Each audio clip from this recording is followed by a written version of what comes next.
आ जाएं plank position में। अपने पूरे शरीर को संतुलित करें पंजों और हथेलियों के सहारे और उसे सीधा रखें। सांस को रोकते हुए नीचे आ जाएं अष्टांग नमस्कार में। आपके शरीर के 8 हिस्से मैट पर होंगे। इस पोजीशन में कुछ समय के लिए बने रहें और फिर सांस लेते हुए ऊपर आ जाएं कोबरा पोज में। एक बैक बेंड करें, उतना ही करें जितना आपसे हो सके। इस तरह से अपर बॉडी को हथेलियों से सहारा दें, ऊपर देखें और सामान्य सांसें लें। सांस छोड़ें और आ जाएं माउंटेन पोज में। अपने एड़ियों को जमीन पर जमाने की कोशिश करें, घुटनों को सीधा रखें, अपनी रीढ़ को सीधा रखें और अपने पूरे शरीर में संतुलन बनाएं। धीरे धीरे स्ट्रेच को और गहरा करें। अपनी नाभि की ओर देखें। दोबारा आ जाएं प्लैंक पोज में। कुछ गहरी सांसें लें और सांस को होल्ड करते हुए अष्टांग नमस्कार में आ जाएं। शरीर का वजन हथेलियों और पंजों पे रखें और पंजों को बाहर की ओर मोड़ते हुए आ जाएं कोबरा पोज में। आपके पूरे शरीर का वजन, खासकर अपर बॉडी का, हथेलियों पर होगा। ऊपर देखते हुए हल्का सा बैक बेंड कर लें। सांस छोड़ें और अब दोबारा आ जाएं माउंटेन पोज में। इस बार स्ट्रेच को और गहरा करें। अपने मसल्स को लूजन होने दें। ये पूरा बॉडी स्ट्रेच है। दोबारा आ जाएं प्लैंक पोज में। कुछ सांसों के लिए इसी पोज में बने रहें और फिर सांसों को रोकते हुए आ जाएं नीचे अष्टांग नमस्कार में। इसी पोज में बने रहें। अपने पंजों को बाहर की ओर मोड़ते हुए अपर बॉडी को हथेलियों पर लाएं। कोबरा में आएं, भुजंगासन बैक बेंड के साथ। ऊपर की ओर देखें और सांस छोड़ें और आ जाएं माउंटेन पोज में। उम्मीद है आप बिना कोई दिक्कत के इस पोज में आसानी से स्ट्रेच कर पा रहे हैं। क्योंकि हम वार्म अप कर रहे हैं, आ जाएं प्लैंक पोज में।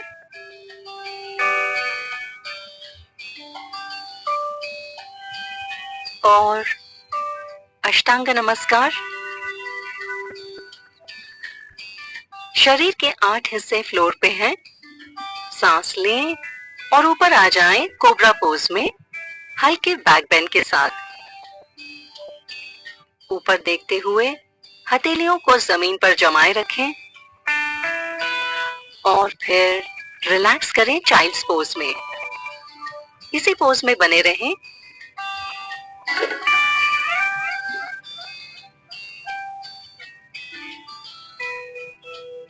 आज हम अपने कोर पर काम करेंगे ताकि हम सोलर प्लेक्सस चक्र को सक्रिय कर सकें, जो हमारे आत्म सम्मान से जुड़ा है।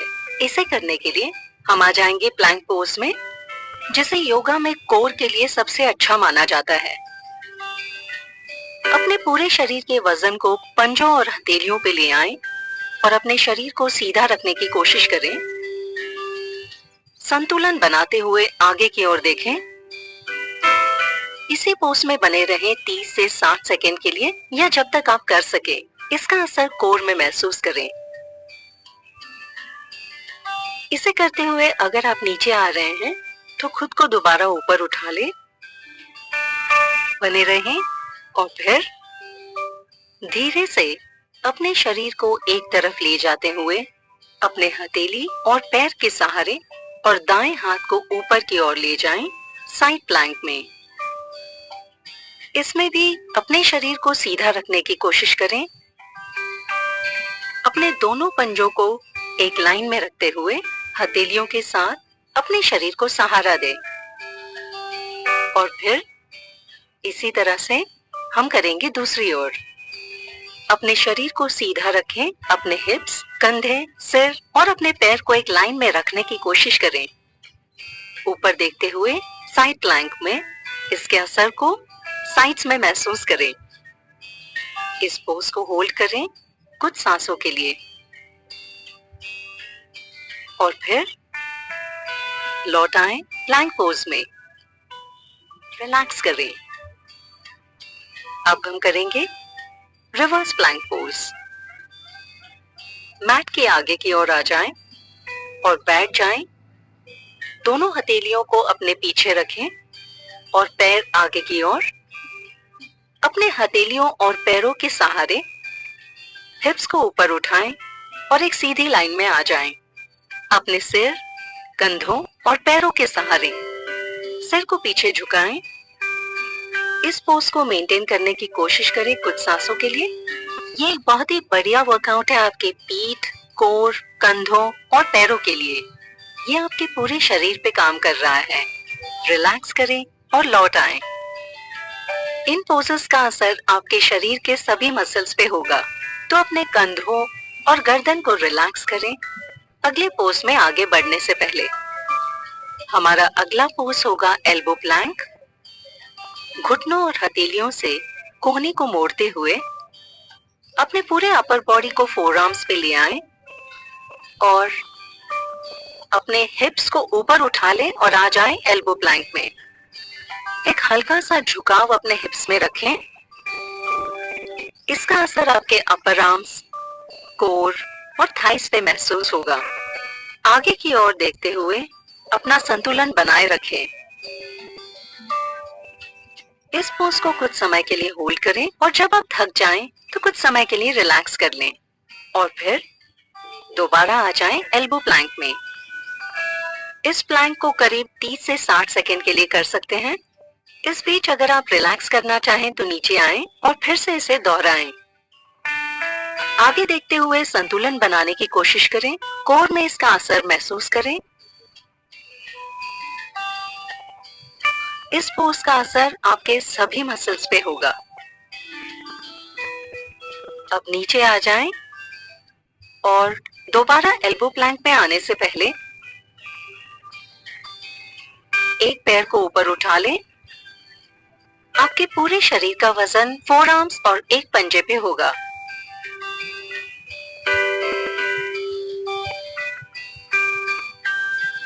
अब दूसरे पैर से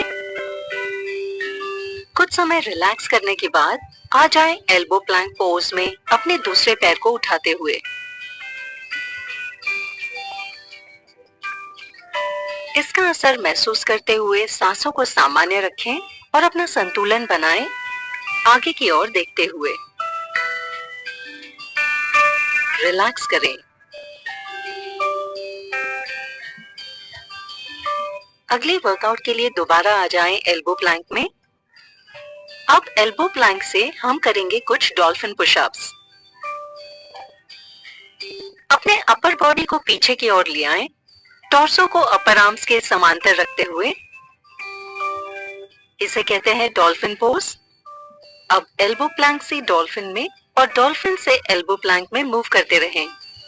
इन पुशअप्स को 4 से 5 बार करें। इसका असर आप अपर आर्म्स और कोर में महसूस करेंगे। धीरे से अपने पैरों को आगे की ओर लाते हुए आ जाएं फुल डॉल्फिन पोज में। ये माउंटेन पोज की तरह ही है, बस आपकी अपर बॉडी हथेलियों के बजाय आपके फोरआर्म्स पे होगी। पैरों को धीरे से पीछे लाते हुए प्लैंक पोज में आ जाएं और रिलैक्स करें और रिलीज करें। इसके बाद अब हम दोबारा अपने कोर पे काम करेंगे टाइगर्स पोज में। टेबल टॉप पोजीशन में आ जाएं। अपने हथेलियों और घुटनों के सहारे हाथों को कंधों के नीचे रखें और घुटनों को हिप्स के नीचे। सांस लेते हुए एक पैर को ऊपर उठा लें, घुटने से मोड़ते हुए। चेहरा ऊपर और रीढ़ नीचे रहेगी, इस तरह से। और सांस छोड़ते हुए घुटने को छाती के पास लाएं और रीढ़ को इस तरह से कॉन्वेक्स पोजीशन में ले आएं। सांस लें, व्याघ्रासना में आ जाएं। रीढ़ को नीचे की ओर लाते हुए और सांस छोड़ते हुए दोबारा रीढ़ को कॉन्वेक्स पोजीशन में ले आएं, घुटने को छाती के पास लाते हुए। इसे करते रहें 4 से 5 बार। सांस लें ऊपर और सांस छोड़ते हुए रीढ़ को पूरी तरह ऊपर लाएं और नीचे आए, सांस लें, ऊपर, सांस छोड़ें और पैरों को नीचे लाएं। अपने कोर में इसका असर महसूस करें और साइड्स में भी सांस लें, सांस छोड़ें। इसी तरह करते रहें। अब हम करेंगे दूसरी ओर। सांस लेते हुए अपने बाएं पैर को ऊपर उठा लें, व्याघ्रासना में एक हल्के बैक बेंड के साथ। चेहरा ऊपर की ओर, सांस छोड़ते हुए घुटने को छाती के पास लाएं, चेहरा घुटने के पास, रीढ़ नीचे की ओर। सांस लें और सांस छोड़ें। ऐसा करते रहें और रीढ़ में इसका असर महसूस करें और कोर में भी। सांस छोड़ें, रीढ़ को ऊपर की ओर लाते हुए। सांस लें, इसका असर बटक्स पे भी महसूस होगा। सांस छोड़ें और नीचे की ओर देखें।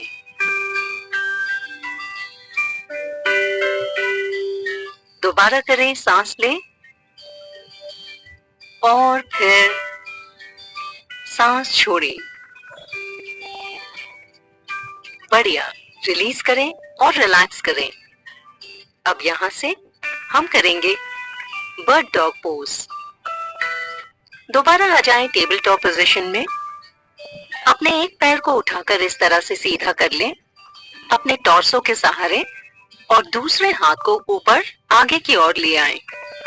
इस पोज में संतुलन बनाने की कोशिश करें, अपनी नजरों को एक पॉइंट पे केंद्रित करते हुए। इस तरह से आपको संतुलन बनाने में मदद मिलेगी। अपने घुटने और हथेली को जमीन पे जमाए रखें ताकि संतुलन बना रहे। सांस लेते रहें और इस पोज को होल्ड करें कुछ समय के लिए। ये एक बहुत ही बढ़िया कोर वर्कआउट है। चलिए अब हम इसी को करेंगे दूसरी ओर। अपने पंजे और हथेली के सहारे अपने दूसरे पैर को उठाते हुए और अपने दूसरे हाथ को आगे ले जाते हुए नजरों को एक पॉइंट पे केंद्रित करें और संतुलन बनाने की कोशिश करें। सांस लेते रहें, अपने रीढ़ को सीधा रखें। इसका असर आपके कोर में महसूस होगा, आपके साइड्स में और आपके थाइस में और हाथों में। रिलैक्स करें और रिलीज करें। आ जाए चाइल्ड्स पोज में कुछ समय के लिए। सारे तनाव को दूर करें और सभी नकारात्मक विचारों को जो आपके मन में आ रहे हैं।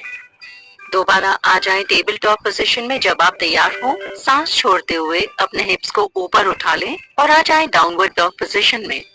अपनी दोनों एड़ियों को जमीन पर जमाने की कोशिश करें। घुटने और रीढ़ को सीधा रखें।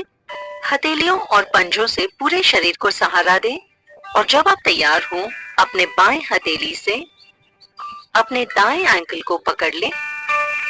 इस तरह से इस पोज में संतुलन बनाने की कोशिश करें, दोनों पैरों और एक हथेली के सहारे। सामान्य सांसें लें। अपर आर्म के नीचे से दूसरी ओर देखें। रिलीज करें और इसे हम दोहराएंगे दूसरी ओर। ये एक फुल बॉडी स्ट्रेच है। इसके लिए एक मजबूत कोर की आवश्यकता है, साथ ही संतुलन और ध्यान। सांसों को सामान्य रखें, इस पोज में बने रहें और इस स्ट्रेच को अपने पूरे पेट, पैर, हाथों में और अपने कंधों पे महसूस करें। रिलैक्स करें और आ जाएं माउंटेन पोज में। अब यहां से हम करेंगे 3 लेगेड डाउनवर्ड डॉग। एक पैर को पूरी तरह से ऊपर उठाते हुए अपने टॉर्सो और हाथों के समांतर। इसी 3 लेगेड डाउनवर्ड डॉग पोजीशन में बने रहें कुछ सांसों के लिए और अपना संतुलन बनाए रखें, नीचे अपने नाभि की ओर देखते हुए। लौट आएं और अब हम करेंगे दूसरी ओर। पैरों को अपने हाथ और टॉर्सो के समांतर लाने की कोशिश करें। इस स्ट्रेच का आनंद उठाएं अपने कंधों और पैरों में। संतुलन को बनाए रखें, रिलैक्स करें और लौट आएं।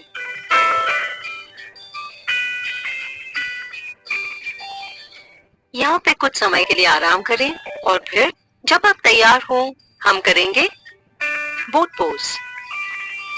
मैट पर बैठ जाएं, घुटनों को मोड़ते हुए हथेलियों की मदद से अपने दोनों पैरों को ऊपर उठा लें, घुटनों को मोड़कर, और उसी के साथ अपने दोनों हाथों को ऊपर ले आएं अपने पैरों के पास और आ जाएं बोट पोज में। इसका असर महसूस करें अपने कोर में। इस पोज में सांसें लें और संतुलन बनाएं। आपका शरीर एक वी के आकार में होना चाहिए और रिलीज करें। कुछ समय के लिए आराम करें और जब आप तैयार हो जाएं ऊपर लौट आएं और वी पोज में आ जाएं। और अब ओब्लिक्स पे काम करेंगे, अपने टॉर्सो को एक तरफ से दूसरी तरफ घुमाते हुए। कल्पना करें कि आप एक तरफ से कुछ सामान उठाकर दूसरी ओर रख रहे हैं। ट्विस्ट करते रहें दाईं और बाईं ओर बोट पोज में रहते हुए। ये एक बहुत ही बढ़िया वर्कआउट है साइड्स के लिए। रिलीज करें और रिलैक्स करें। कुछ गहरी सांसें ले अपने पूरे शरीर को रिलैक्स करने के लिए। अगले पोज की ओर बढ़ते हैं। अब हम करेंगे फॉरवर्ड बेंड या पश्चिमोत्तानासन। पहले बैठ जाएं दंडासना में। सांस लेते हुए अपने दोनों हाथों को ऊपर उठा लें और सांस छोड़ते हुए अपने हिप्स से नीचे झुकने की कोशिश करें। अपने हथेलियों से अपने घुटने, अपने शिन बोन या पंजों को छुए, जो भी आपसे मुमकिन हो। ध्यान रहे कि इसे करते हुए आपकी रीढ़ सीधी हो। अगर आप चाहें तो अपने घुटने मोड़ सकते हैं या घुटनों को बिना मोड़े पैरों को सीधा रखें। अपने पेट को थाइस पे रखने की कोशिश करें और चिन से पैरों को छुएं, अपने रीढ़ को सीधा रखते हुए। इस पोज में बने रहे कुछ सांसों के लिए। सामान्य सांसें लें। जब आप इस पोज में रिलैक्स करें, अपने पेट में एक अच्छा स्ट्रेच महसूस करें। रिलैक्स करें और रिलीज करें। धीरे से अपने घुटनों पे आ जाएं। और अब हम करेंगे कैमल पोज। ये मेरा सबसे पसंदीदा पोज है। अपने हथेलियों को सहारे के लिए अपनी पीठ पे रखें, पीछे की ओर मुड़ जाएं और अपने हिप्स को आगे पुश करने की कोशिश करें। एक हाथ से अपने एंकल को पकड़ें और फिर धीरे से दूसरे हाथ से दूसरे एंकल को पकड़ लें और बैक बेंड करते हुए अपने सिर को पीछे ले जाएं। हिप्स को आगे की ओर पुश करें और इस कैमल पोज का आनंद उठाएं। आप एक गहरा स्ट्रेच महसूस करेंगे आपके पेट पे और ये एक बढ़िया बैक बेंड है। रिलीज करें और रिलैक्स करें। दोबारा लौट आए चाइल्ड्स पोज में, क्योंकि जब भी आप कोई बैक बेंड करें उसका विपरीत पोज करना बहुत जरूरी है। और चाइल्ड्स पोज बैक बेंड के बाद एक अच्छा विपरीत पोज है। कुछ सांसों के लिए यहाँ रिलैक्स करें और जब आप तैयार हो ऊपर लौट आएं। अब इसके बाद अपने पीठ के बल लेट जाएं। हम कुछ पोजेस अपने पीठ के बल करेंगे। हथेलियों को साइड्स पे रखें। जब आप तैयार हो तो सांस लेते हुए अपने हिप्स को ऊपर उठा लें और आ जाएं ब्रिज पोज में। इस ब्रिज पोज में जितना हो सके अपने हिप्स को ऊपर उठाने की कोशिश करें और अपने पूरे शरीर का वजन आपके कंधों, हाथों और पैरों पे रखें। अगर आप चाहें तो सिर का भी सहारा ले सकते हैं। इसका असर अपने कोर और अपने थाइस में महसूस करें। रिलैक्स और नीचे लौट आए। और क्योंकि ये भी एक बैक बेंड था, हम एक काउंटर पोज करेंगे। अपने घुटनों को छाती के पास लाए, रिलैक्स करें और जब आप तैयार हो दोनों पैरों को ऊपर उठा लें, जमीन से 90 डिग्री के एंगल पर। एक एक करके हम प्रैक्टिस करेंगे ऑल्टरनेटिंग लेग लिफ्ट्स, ताकि कोर पे और ज्यादा असर हो सके। ऑल्टरनेटिंग लेग लिफ्ट्स करते रहें। इसे आपको 20 से 30 बार करना है। अपने पूरे शरीर को अपने हथेलियों के सहारे संतुलित करें। अगर आपको पीठ में दर्द महसूस हो तो सहारे के लिए हथेलियों को कमर के नीचे रखें। अब हम करेंगे सर्कल्स दोनों पैरों पे, क्लॉकवाइज और एंटी क्लॉकवाइज। पहले हम करेंगे क्लॉकवाइज करीब 10 बार। हथेलियों को कमर के नीचे रखकर शरीर को सहारा दें। और फिर एंटी क्लॉकवाइज 5 से 10 बार। इसका असर महसूस करें आपके कोर, आपके साइड्स और आपके पैरों पे। और रिलैक्स करें और रिलीज करें। अब रिलैक्स करें सुपाइन बटरफ्लाई पोज में।